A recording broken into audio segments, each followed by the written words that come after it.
പ്രിയ ഗ്രൂപ്പിലുള്ള സഹോദരങ്ങളെ, ഇത് കണ്ട വെള്ളത്തിൽ വരെ കോവിറ്റ്. വെള്ളം ഒഴിച്ചു കൊടുത്താൽ മതി, രക്തമൊന്നും എടുത്ത് വയ്ക്കണ്ട. വെള്ളം ഒഴിച്ചു കൊടുത്താൽ തന്നെ അതിൽ കാണിക്കുന്നത് പോസിറ്റീവാണ്. നമ്മളെ ഭയപ്പെടുത്തി. നമ്മളിപ്പോൾ ആരും ഇത് മേടിച്ചിട്ട് വെള്ളം ഒഴിച്ചങ്ങനെ ചെക്ക് ചെയ്യാറില്ല. അപ്പോൾ ഇത് ആണ് ഇപ്പോഴത്തെ ഈ കോവിഡ് ടെസ്റ്റിന്റെ പരിശോധനയിൽ കണ്ടത്. ഇത് നമ്മളെ ഭയപ്പെടുത്തി, നമുക്കൊരു കോവിറ്റും ഇല്ലെങ്കിലും ഭയപ്പെടുത്തി നമ്മളെ കൊണ്ട് ചികിത്സിപ്പിക്കുക, നമ്മളെ കയ്യിരിക്കുന്ന കാശ് പിടിച്ചു പറിക്കുക. ഇതാണ് ഇവരുടെ. ഇതിലെല്ലാവരും ഉണ്ട്. മാസ്ക് വിൽക്കുന്നവരും ഉൾപ്പെടെ ഇതിൻ്റെ പിന്നിലാണ് പ്രവർത്തിക്കുന്നത്. ഡോക്ടർമാർ, ആശുപത്രികൾ, മെഡിക്കൽ ഷോപ്പുകൾ, ഈ ടെസ്റ്റ് ഉണ്ടാക്കുന്ന കമ്പനികൾ, അതുപോലെ മാസ്ക് വിൽക്കുന്ന കമ്പനികൾ എല്ലാം ഇതിൻ്റെ പിന്നിലുണ്ട്.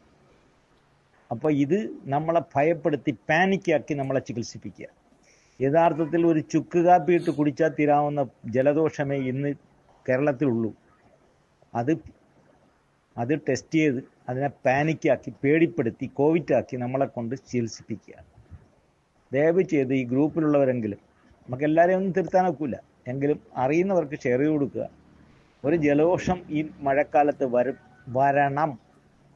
നമ്മളെ ശരീരത്തിൻ്റെ ക്ലീനിങ് പ്രോസസ്സാണത്. അത് ആദ്യം മനസ്സിലാക്കുക. ചൂടിൽ നിന്ന് നമ്മൾ തണുപ്പിലേക്ക് വരുമ്പോൾ നമ്മളെ ശരീരം കാണിക്കുന്ന ഒരു ക്ലീനിങ് പ്രോസസ്സാണ് ഈ ജലദോഷവും മൂക്കൊലിപ്പും പനിയും.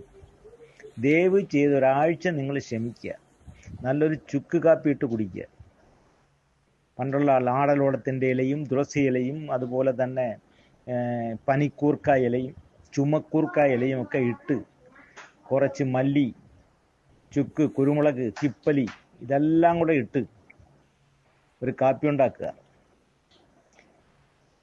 മനസ്സിലായില്ലേ? ഇത് പനങ്കൽക്കണ്ടോ ചുക്ക് കരിപ്പട്ടിയോ ഇഞ്ചിയോ ഒക്കെ തട്ടിയിട്ട് കൊണ്ട് കാപ്പി ഉണ്ടാക്കിയിട്ടിട്ട് ഒരു ദിവസം ഒരു 3-4 പ്രാവശ്യം നിങ്ങളെല്ലാവരും കുടുംബത്തോടെ കുടിച്ചു നോക്കി. ഉള്ളവർക്കും കുടിക്കാം, ഇല്ലാത്തവർക്കും കുടിക്കാം. ഈ ഒരു ചെറിയ പ്രശ്നത്തിനെ എത്രത്തോളം വഷളാക്കുന്ന ഒരു കാര്യമാക്കിയിട്ടാണ് ഇന്ന് നമ്മളെ ഭയപ്പെടുത്തുന്നത്.